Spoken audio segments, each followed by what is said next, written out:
Praise the lord. The best wishes to you and your family members in the name of God. దేవునికి మహిమ కలుగును గాక.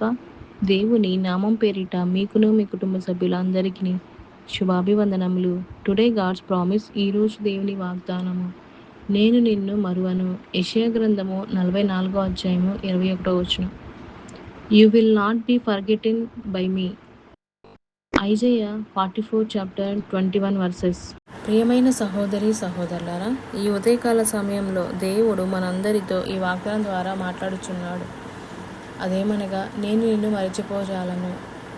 దేవుడు తన ప్రజలైన ఇశ్రాయేలు ప్రజలను, అలాగే యాకోబును, మరి వారిని జీవితంలో దేవుడు ప్రమాణం చేసిన విధముగా వారు ఎన్ని పాపములు చేసినప్పటికీ దేవుడు మరి మంచు ఎలాగైతే తేలగొట్టినట్లుగా దేవుడు వారి యొక్క పాపములన్నిటినీ కూడా మరి అలాగే తొలగించాడు. అంతేకాదు, సృష్టించిన దేవుడు మరి యేసుప్రభు వారు ఆయనే మరి ఏమంటున్నాడంటే, నేను నిన్ను మర్చిపోజాలని అంటున్నాడు. దేవుడు సృష్టించిన దేవుడు మర్చిపోతే మనం ఎలా బ్రతకగలం? దేవుని మన ఎడల ప్రేమ చూపించేవాడు. ఆయన మన జీవితంలో ఉన్న శత్రువుల యొక్క బాధల నుంచి, బలహీనమైన పరిస్థితుల్లో బలపరిచే దేవుడుగాను, అలాగే దుఃఖంలో ఉన్న మన అందరి విషయంలో సంతోషాన్ని ఇచ్చే దేవుడుగా ఆయన, అంతేకాదు ఆత్మీయమైన రోగమైన, శారీరక రోగమైన స్వస్థతనిచ్చే దేవుడు మనకున్నాడు. కాబట్టి మన జీవితంలో ఎప్పుడు కూడా ఎలాంటి మరి కష్టములు మన అనుకున్నప్పుడు మనం మర్చిపోకూడదు. దేవుని సన్నిధిలో మనం మరి మోకరించినట్లయితే దేవుడు మన యొక్క ప్రార్థనను ఆలకించి మన కష్టాలన్నింటిలో నుంచి మనల్ని విడిపించి, సృష్టించిన దేవుడు మనకి తోడుగా ఉండగా, మరి ఈ లోకంలో ఏ శత్రువు భయం కూడా మనం భయపడక, తగిన సమయంలో దేవుడు మనల్ని జ్ఞాపకము చేసుకొని మర్చిపోడని మనము ఖచ్చితంగా విషయాన్ని గుర్తుంచుకోవాలి. దేవుడు కృప కలిగిన వాడు, ఆయన ప్రేమపూర్ణుడు, కాబట్టే మన ఎడల శ్రద్ధ వహించుచున్నాడు.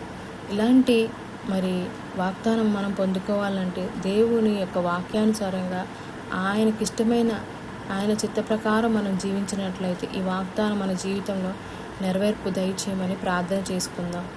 ప్రార్థన. పరిశుద్ధుడు, మహోన్నతుడు, మహాగణుడువైన మా తండ్రి, మీకెన్నో వందనములు, స్తోత్రం. ఈరోజు ఈ వాగ్దానం మాకు ఇచ్చినందుకు వందనములు దేవా. ఈ వాగ్దానము ఎంతమంది అయితే వింటున్నారో వారి జీవితంలో, కుటుంబంలోనూ మీ యొక్క కృపను దయచేసి, మీ ప్రేమను, అయ్యా మీరు మమ్మల్ని సృష్టించిన దేవుడు, మీరు మమ్మల్ని ఎప్పుడూ మర్చిపోలేదు, మేమే మిమ్మల్ని మర్చిపోయాం. అనేక సందర్భంలో నువ్వు చేసిన మేలు కృతజ్ఞతగా చెల్లించకుండా దొంగిలించే వారముగా ఉన్నాం. అలాంటి హృదయము తీసివేసి ఎల్లప్పుడూ నిన్ను జ్ఞాపకము చేసుకొని నీ యొక్క ప్రేమను పొందుకునే వారముగా, నిన్ను స్తుతించే వారముగా, నిన్ను మహిమపరిచే వారముగా, అలాంటి మరి వ్యక్తిత్వము, అలాంటి జీవితము, అలాంటి హృదయం కలిగి ఉండినట్లు అటు కృప దయచేయమని యేసయ్య అతి పరిశుద్ధ నామమున అడిగి వేడుకొని ప్రార్థించుకొనుచున్నాము తండ్రి. ఆమేన్.